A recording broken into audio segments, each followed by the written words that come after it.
everyone, it's QuickyBaby and welcome back to World of Tanks. And December is finally here, and today marks a great event for everybody to be able to get their hands on a tier 8 premium tank completely for free just by collecting festive drop tokens, which you can get from watching Twitch streams such as mine every Monday, Wednesday and Friday, apart from on Christmas Day and I believe New Year's Eve for the next 6 weeks. And if you're able to collect yourself 100 tokens, of which you can get about 15 a week, I believe, or so, or maybe 20 a week, then you're going to be able to get yourself a choice of 2 tier 8 premium tanks. I'm going to be featuring them both today, and firstly, our hero is going to be Svetanov 81 from the European server playing in their Stridsvagn 81. So if any of you think, what is a Stridsvagn 81? I've never heard of it. Well, it's a tier 8 Swedish premium medium tank, and it's basically the same vehicle as the Primo Victoria. It just doesn't come with a Sabaton crew or without the Sabaton skin.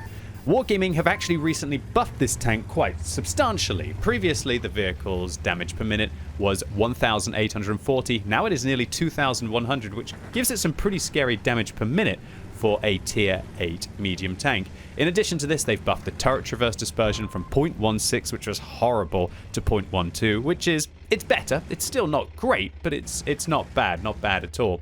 And the engine power as well has increased by 50 horsepower.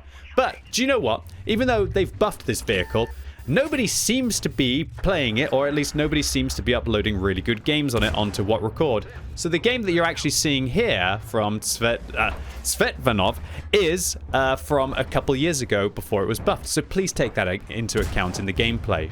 Also, I must apologize if there are any intermittent lag issues or if there are any intermittent audio issues. That's because when you're playing old replays, I have an external hard drive which has probably about 5 or 6 terabytes of World of Tanks installations on it. And sometimes when you're running games from a few years ago on a new PC, I guess with drivers and audio and all of this, it's not like I can keep a PC for each version of World of Tanks. Then there might be a few intermittent issues. So what do you need to know about this vehicle? Well, it's hull down. Its armor is okay on the front of the hull. It's practically identical to a regular Centurion within that regard. But one advantage this vehicle does have is it has 2 flavors of APCR rounds, both with great shell velocity. You can either have 1,300 meters a second or you can have 1,400 meters a second. Obviously, the premium rounds on this vehicle are just going to be better as they are APCR, so you're not going to gain any kind of advantage in situations, for example, if you had heat. And one interesting thing that I had to debunk on the stream the other day is while AP rounds do have 5 degrees of normalization and APCR rounds have 2, the angle that AP and APCR will penetrate is always going to be up to 70 degrees. So it's not like AP will be able to penetrate up to 73 degrees of angled armor because then it normalizes down, for example. That is just simply not the case. So as long as your APCR rounds, as a rule of thumb, have at least 30 more millimeters than your AP rounds, then the APCR rounds will be better in every single scenario. There won't be a scenario where APCR won't be better than AP. As long as, of course, it does have a shell advantage. APCR definitely does. So if you choose to buy the Stridsvagn 81, you are going to have a hull-down vehicle with 10 degrees of gun depression with a fairly reactive gun. The only problem is the alpha damage. I can't believe I'm going to say this. 230 is now low for tier 8. It feels like every single premium tank at tier 8 now has at least 300 alpha. Some even more, right? You think about like the 122 TM. That thing's like packing 390 alpha. It's outrageous. And that's inside the Bond store, right? But that still doesn't mean that this vehicle can't perform. And that is because while the 122 TM might have the better armor, it might have the better alpha damage, penetration, so on and so forth, it doesn't have 10 degrees of gun depression like this tank does. And this vehicle, since the buff, is now packing pretty much about 50% more damage per minute than you'll get on a 122 TM. And so when it comes to just ripping through your opponents as quickly as possible, this vehicle is probably one of the better ones. And it kind of competes a little bit now with the Lansen, where the Lansen, I'd say, massively outperformed this vehicle before the recent patch.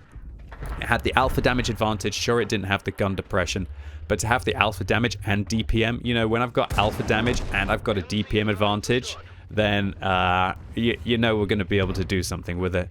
And sometimes in World of Tanks, you just need to have firepower to simply overwhelm your opponents. That is what it's all about. And this tank now has that. It's not got insane damage per minute. That would be insane, would be kind of more the Kampfpanzer at tier 8, or alternatively to have something like a Panther 88.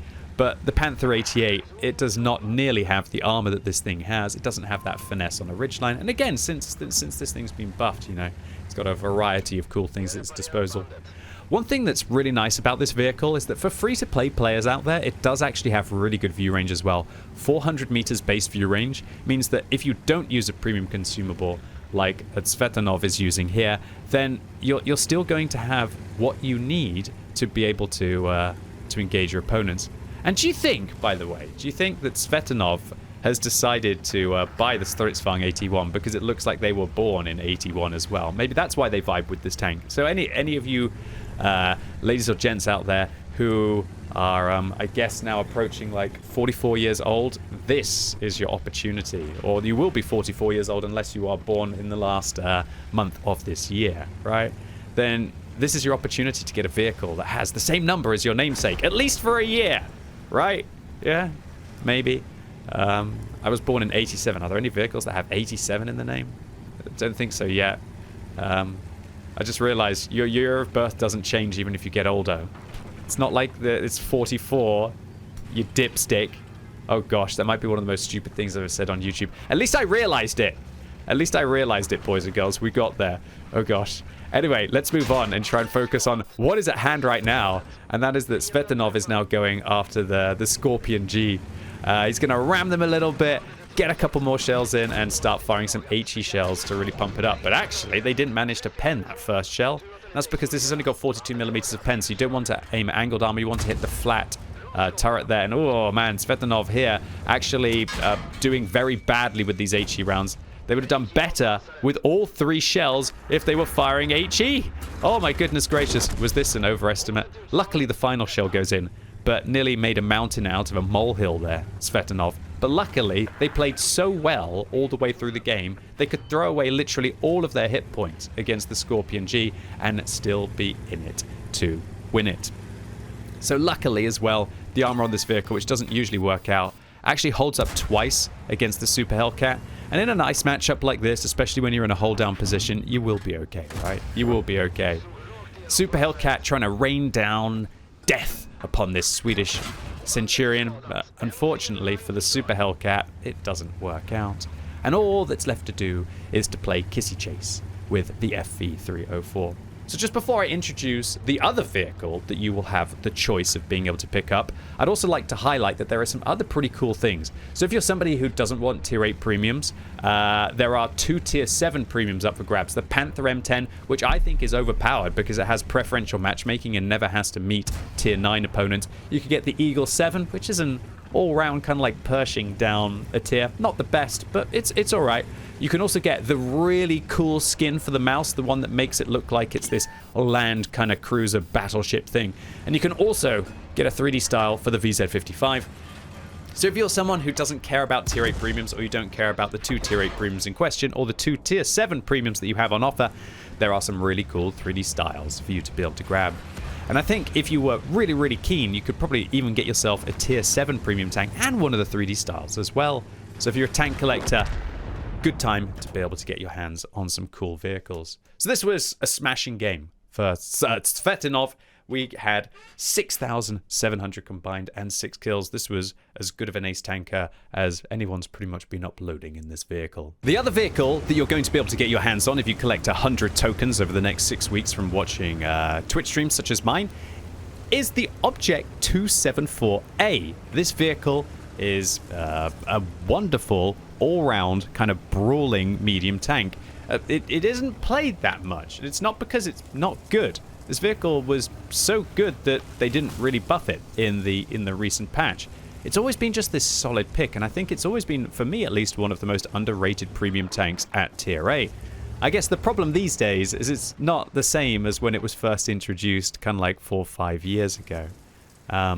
Back in the day, its statistics were a lot more impressive before you had a lot of other overpowered tier 8 premium medium tanks going into the game. It just has this lovely gun. It's got 107mm that would be similar to that you would have on a KV4. 289mm of gold pen. The standard rounds are as well 227, so you don't even have to be firing gold unless you're in a poor matchup. 320 alpha damage, not bad at all. And the vehicle's also got armor to boot. It's kind of got 6 degrees of gun depression, so it feels as if it was like an unbuffed Object 140 down at tier 8. When this thing was first released, before the actual tier 9 premiums went into the game, I always made a joke that it was the first tier 9 premium. I thought it was that solid. I guess the problem with the vehicle is it's just a little bit boring because it's kind of good at everything but not great at anything. And when you combine that with some horrible dispersion values on the gun, which can be alleviated if you use vert stabs like we see Patriot using here, then, you know, it performs. That's really what there is to say about this tank.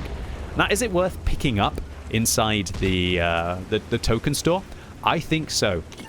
Personally, for me, I think this thing is quite a novel vehicle. And unless you have, like, maybe you could argue the buffed T-44-100 now kind of takes it to this tank a little bit, especially since that thing has had the alpha damage buff, then I think this thing is very solid. I think it's a great tier 8 premium, and I think it will make you a lot of credits, and it can even be played inside a frontline scenario. I don't think it's going to be the best tank in the random queue. It's definitely not going to be the best tank inside frontline, but for adding another tier 8 premium to your garage completely for free, yeah, this one's a solid choice, and it's quite surprising to me that Wargaming put this one available for free inside the festive token store. I'd put it on par with something like a 122TM. I'd say the 122TM is slightly better, but this one, again, it has the DPM, 2,133. It just has statistics across the board. The only problem with the vehicle is it's quite low on hit points, which kind of doesn't do justice for its 220mm of frontal turret armor and its 95mm of frontal hull with 70 on the side. This thing, especially in a matchup like this, can actually be quite phenomenal with the way that its armor will hold up. I feel like I'm glazing a little bit for this tank, and I still just think it's a very solid vehicle, at least for me, and in my opinion. But it has definitely been power crept. Since they've buffed a lot of the tier 8 premiums, this one, I still probably wouldn't take it out onto the battlefield, personally, instead of the 122TM. And I think the 122TM will do better for the vast majority of players. The only players that will do better in this are aggressive players who do know how to use DPM to be able to work their opponents. And if that's you, then yeah, I think you might do better, at least inside a good matchup, than you would do in the 122TM. But when you're dealing with tier 9 and tier 10 opponents, yeah, I'd probably rather have the kind of like the 300 heat pen or the 299 heat pen and the higher alpha damage that you'll be used to on the 122TM.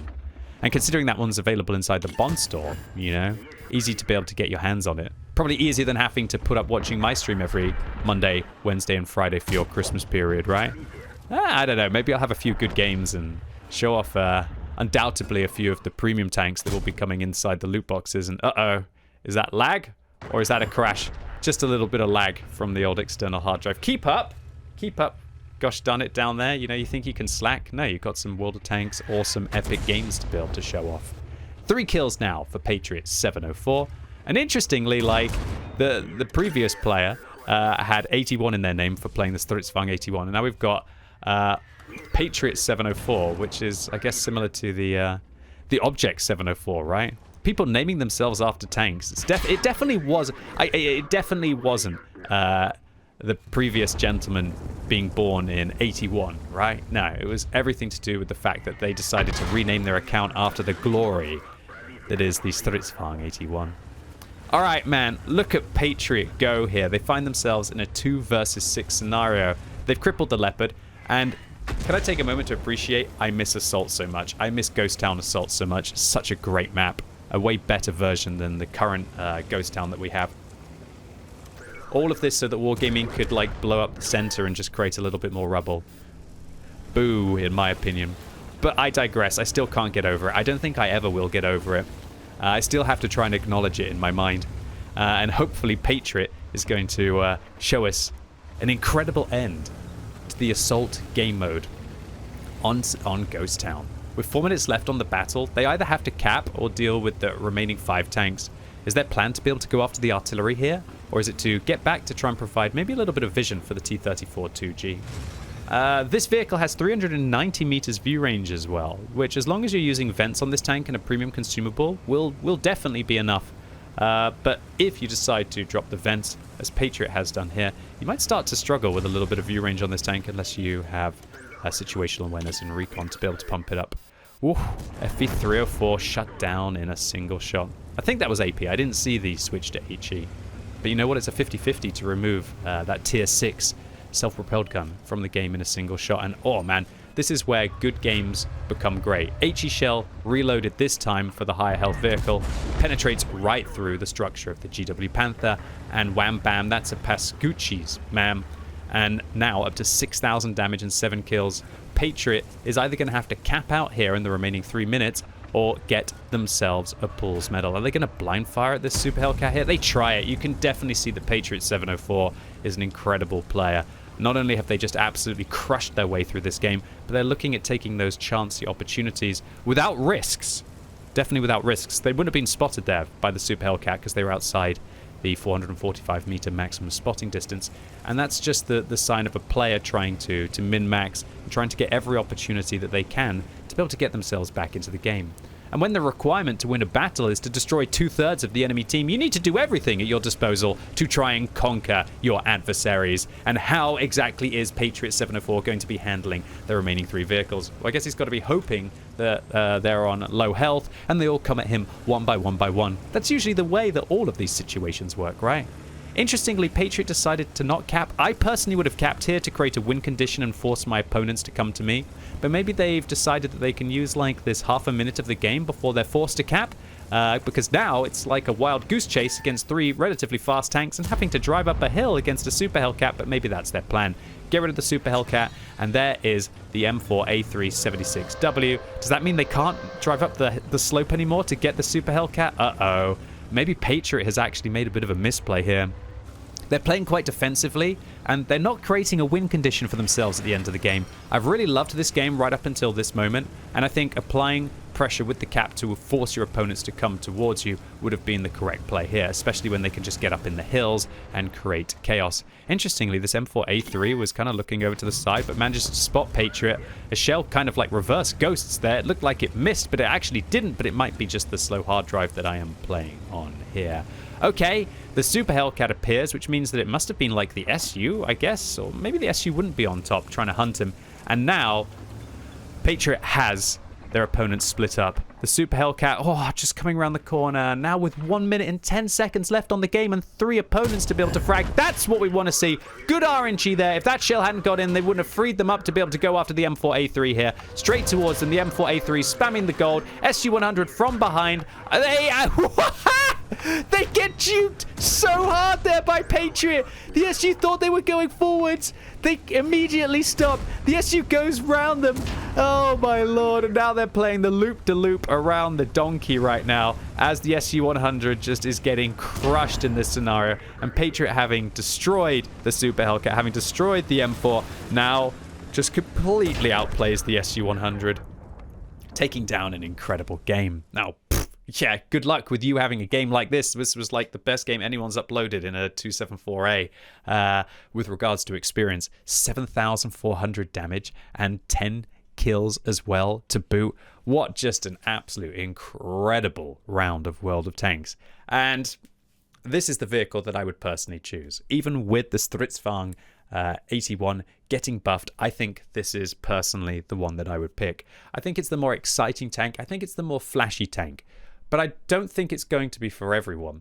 If you're a mid, and there's nothing wrong with being mid or below average player, I think you'll do way better with the Stridsvagn 81. Get yourself on a ridge line and just keep plugging away against your opponents. If you're an aggressive player, I think that this vehicle will be capable of some silly stuff on the battlefield. So thank you so much to Svetanov 81 for uploading their incredible Stridsvagn 81 gameplay for 1,800 base. Second mark of excellence. They probably got third by now for sure, considering this game was from a couple of years ago. And also to Patriot 704 for this 2,200 base 10 kill haul in the Object 274. And I'd like to give also a massive thank you to Wargaming for their generosity to create the Twitch Drop festive store for the winter period. The fact that I'm going to get to give away literally tens of thousands of tier 8 premium tanks is absolutely baffling to me. And this isn't like a mystery drop system where you're not guaranteed to get the vehicle. If you're willing to tune in for 3 hours on a Monday, a Wednesday, and a Friday to collect your guaranteed tokens, then you're guaranteed to get your pick of the tank at the end of the festive period. Anyway, ladies and gents, boys and girls, that's it for today. Hope you enjoyed these 2 banger games. If you did, give it a thumbs up. If you hated it, give it a thumbs down. And let me know in the comments down below, what will you pick? Will you pick the Stritzwang 81, the Object 274A? Will you go for one of the 2 tier 7 premiums, the Panther M10, or the Eagle? Or are you hunting for the most epic mouse style in the game? And all that's left to clarify is that the drops start at 4 o'clock UTC. That's 5 o'clock